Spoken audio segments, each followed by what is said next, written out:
Hello, Claire. Hi, Kevin.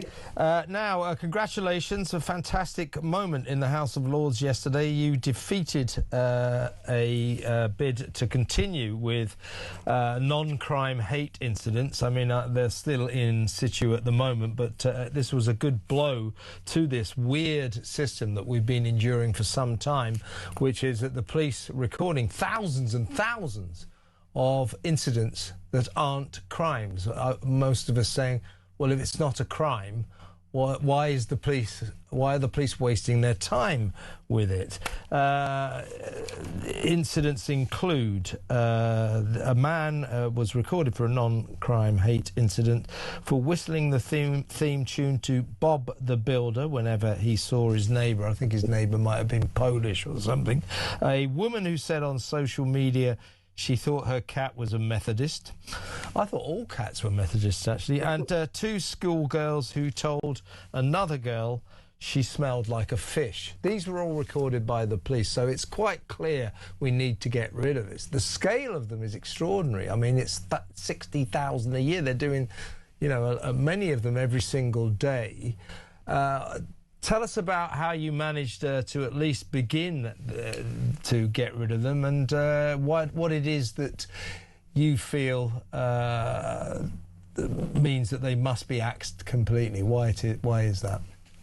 So I think it's important to understand. I mean, I've been in the House of Lords now about 4 or 5 years, can't even remember.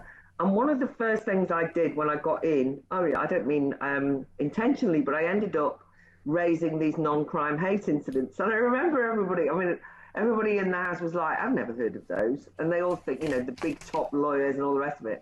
And so what I'm trying to say is it's been a long campaign to tell legislators about these non-crime hate incidents. And as you can imagine, and it continues today, if you take up or criticize anything with the word hate in it, the implication is that you're the kind of person who wants to be free to spew a load of bile about people, and that really that you're a bigot and hateful.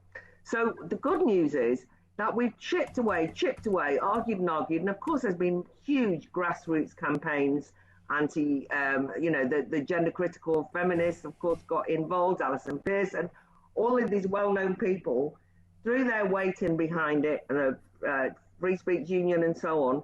And eventually, the College of Policing and, in fact, the government, even the Labour government, have conceded, OK, they're a waste of time. Shabana Mahmood has basically said, we don't want people policing our tweets, we want them policing the streets. So we think, great.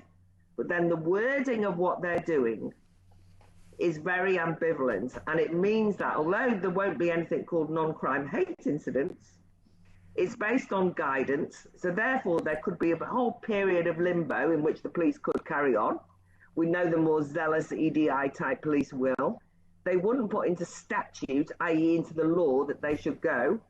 And also they won't remove the records of all the people who've falsely been written down as hate criminals for a non-hate crime on the police database, which obviously it's terrible to have that against your name. So we had this fight around an amendment that Toby Young from the Free Speech Union was moving, and a group of us were behind and way into the night argued about. And to our surprise, we won the vote yesterday. And were Labour lords, I believe the Lib Dem lords, seem to think that these non-crime hate incidents are a wonderful thing. They keep... It's so incredible, isn't it? Liberal Democrats are neither liberal nor democratic when it comes to free speech issues so often. But in this instance, it was even worse because they'd actually said, well, we're very protective of hate crime law, but we do think maybe that non-crime hate incidents go too far. We were under the impression that they would vote with us, excuse me, or at least abstain. And then right at the last minute, we found out they were going to vote with the government. So we didn't think we stood a chance of winning the vote. So it was very nice to win it. I mean, it'll be knocked back probably in ping pong, the Commons will reject it. But it was an important marker because I think that what's happened is quite a lot of non-affiliated peers, but this is part of a broader thing in society now. People know that this is absolutely disgraceful, that based on someone's subjective accusation that you're a racist or that you're transphobic, or that you're XYZ. And of course, now we're going to have you're fueled by hostility to Muslims because you've got this new definition.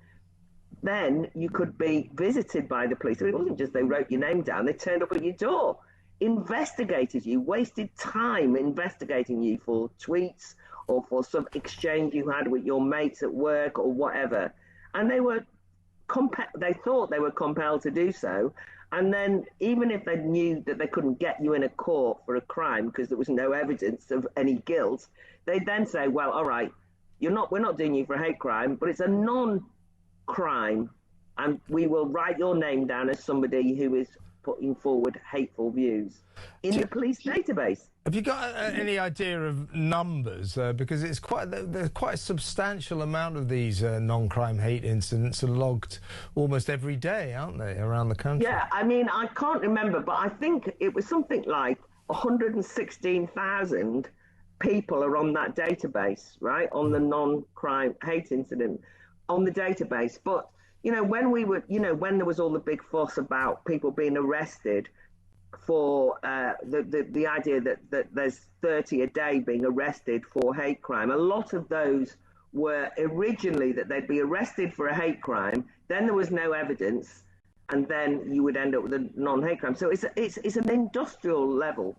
And even The Economist, I mean, of all magazines in the world, even The Economist conceded that police forces up and down the country had whole teams dedicated to literally going through your social media. Now, I don't want to be complacent here.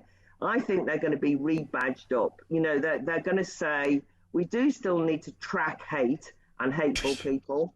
And they are going to probably... No, they don't do that. They just don't. No, I don't. And you know what I'll tell you what was very difficult for me.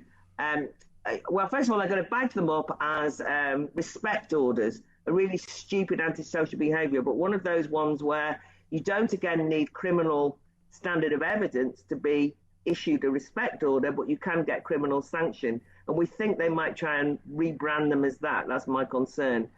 But what was difficult for me, and this is where you'll know, is Doreen Lawrence, Baroness Lawrence, Stephen Lawrence's mother, was in the House of Lords just as I was about to speak on my speech the other night, and she stood up and spoke. And of course, this is highly emotional, but a lot of the subjective definition of hate came out of the Stephen Lawrence case, which was a vile, gross example of racist bullies killing someone. And then they basically said, the Macpherson report said, as a consequence of that racism would be defined by the victims.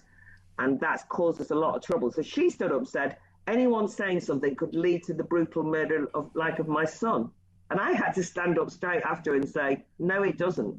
In a democracy, you should be able to say whatever you want. And you can't say straight away that if you say the wrong thing, that's going to lead to violence or murder, because otherwise we will have no democratic right to free speech. So it's rather difficult, but I did it anyway. Is difficult, but you're right, and I'm afraid she's wrong, with all due sympathy to her. But you are right. And the last one that worries me about this, Claire, is, you know, when Suella Braverman was Home Secretary many years ago, she said, look, she ordered the police to stop doing this.